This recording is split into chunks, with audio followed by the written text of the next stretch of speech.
All right, despite the ongoing government shutdown this week, the Food and Drug Administration announced it has approved a new generic version of the mifepristone abortion pill. Now, this approval comes just weeks after FDA officials said they are conducting a thorough review into the harmful effects of abortion pills on pregnant women.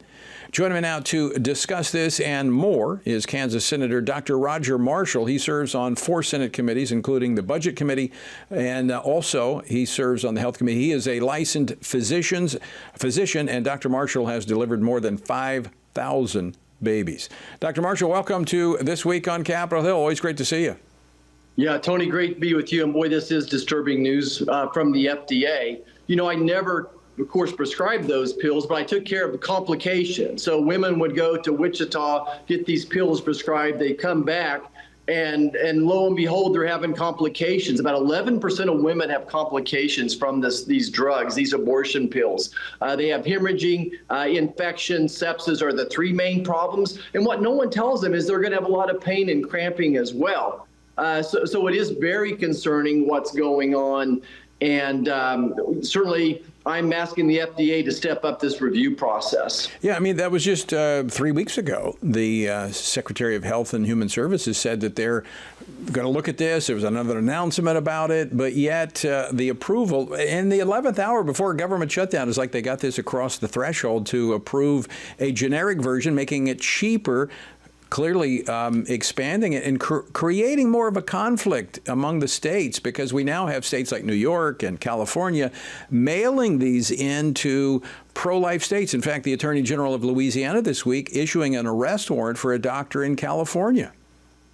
Yeah, you know, Tony, there's no other drug out there that would be allowed to be prescribed without a doctor seeing them in person, a drug with this many side effects. So this is the abortion industry came in under Joe Biden and allowed this to be prescribed like candy, right? Without seeing a doctor in person. You know, and here's my concern. So beyond just the side effects of this drug, women are typically off a month on their dates, how far along they are. The further you are along in this pregnancy, the bigger chance of the drug failing not to cause the abortion. These are Category X drugs and cause significant fetal anomalies fairly commonly. So, you know, one more piece of the picture that's not being documented, one more reason why we need to demand an ultrasound be done before these abortion pills are prescribed. And again, I'm a little bit shocked that this came out at the 11th hour as well. And already today, I've got my phone calls out to the FDA and asking what's happening here. And Dr. Marshall, to the underlying issue that you bring up, the policies were changed during the Biden administration during COVID, telemedicine, and no in-person consultation. That's been changed for pretty much everything else but the abortion pill. That policy remains in effect, and for the most part undermines what Dobbs recognized, and that was the Dobbs decision from the Supreme Court recognizing that the states have the right to pass pro-life laws. That's being undermined by this federal policy. Exactly. And certainly we'd like to think that President Trump has been the most pro-life president we've ever seen. Thank goodness for the Supreme Court nominees that he was able to appoint. I think that was divine that he was able to do that. But this policy is kind of something that needs to be addressed by the administration. And I've been patient. You've been patient. I really think we need to take the next couple of weeks. Your listeners, you, me, all of our friends up here on Capitol Hill need to put pressure on FDA to say what is going on with this? Why are we allowing this drug to be prescribed without an in-person visit with a physician, as well as an ultrasound being done? This is not candy that they're handing out. This is a serious drug with potentially life-threatening complications. Yeah, folks, if you'd like to weigh in on this, you can text the word LIFE to 67742. That's LIFE to 67742. All right, Senator, just have a little over a minute left. I want to get your thoughts on the government shutdown. I know a lot of conversations taking place between senators. Do you see movement?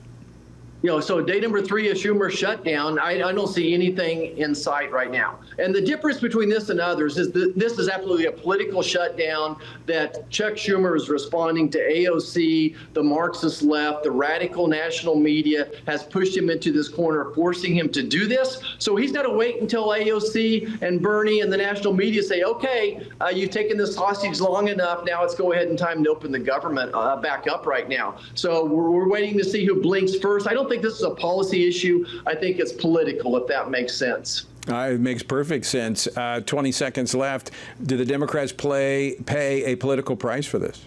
Well, I do. I think every day Americans wake up and realize that, a shutdown is not such a good idea as well. I think that they're going to have to shoot the hostage over these ACA COVID-era subsidies. Again, COVID-era subsidies that need to end sooner than later.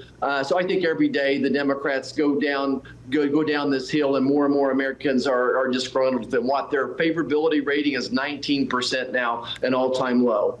For full shows, live and on demand, it's Salem News Channel.